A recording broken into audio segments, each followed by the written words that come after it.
నగరంలో ప్రజలకు అవసరమైన అభివృద్ధి పనులు పూర్తి చేయడంపై అధికారులు దృష్టి సారించాలని తిరుపతి నగరపాలక సంస్థ కమిషనర్ ఎన్ మౌర్య అధికారులను ఆదేశించారు.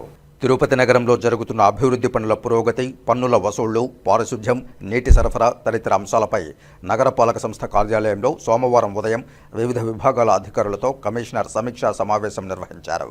ఈ సందర్భంగా కమిషనర్ మాట్లాడుతూ నగరంలో పెండింగులో ఉన్న అన్ని రకాల పన్నులు వసూలు చేయాలని రెవెన్యూ అధికారులను ఆదేశించారు. ప్రతిరోజు చెత్త సేకరణకు వాహనాలు వెళ్లాలని, ఇంటి వద్దనే తడి పొడి చెత్త వేరు చేసి తీసుకోవాలని అన్నారు.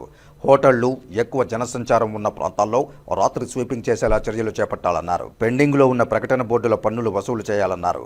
అనుమతులు లేకుండా ప్రకటన బోర్డులు ఏర్పాటు చేయనివ్వరాదని, అలా ఎవరైనా ఏర్పాటు చేస్తే వాటిని తొలగించి జరిమానాలు విధించాలని టౌన్ ప్లానింగ్ అధికారులను ఆదేశించారు.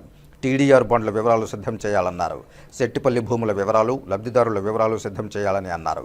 అనధికారిక లేఅవుట్లు, బిల్డింగ్ నిర్మాణాలకు అనుమతులు ఇవ్వరాదని అన్నారు.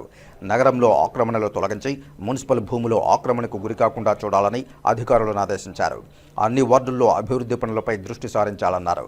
ముఖ్యంగా త్రాగునీరు, పార్కులు, డివైడర్ల పెయింటింగ్ సుందరీకరణ, సీసీ రోడ్లు ఏర్పాటు, విద్యుత్ దీపాల ఏర్పాటు, రోడ్లపై గుంతలు పూడ్చడం, మ్యాన్హోల్ లీకేజీలు ఉండకుండా ప్రతినిత్యం పర్యవేక్షణ చేసి పరిష్కరించాలని ఇంజనీరింగ్ అధికారులను ఆదేశించారు. ట్యాప్ కనెక్షన్ సర్వే పూర్తి చేశామని, నిర్దిష్ట సమయంలో త్రాగునీరు సరఫరా అయ్యేలా చూడాలని అన్నారు. అన్ని విభాగాల అధికారులు ఎవరి బాధ్యతలు వారు సమర్థవంతంగా నిర్వహించి నగరాభివృద్ధికి కృషి చేయాలని అధికారులను ఆదేశించారు.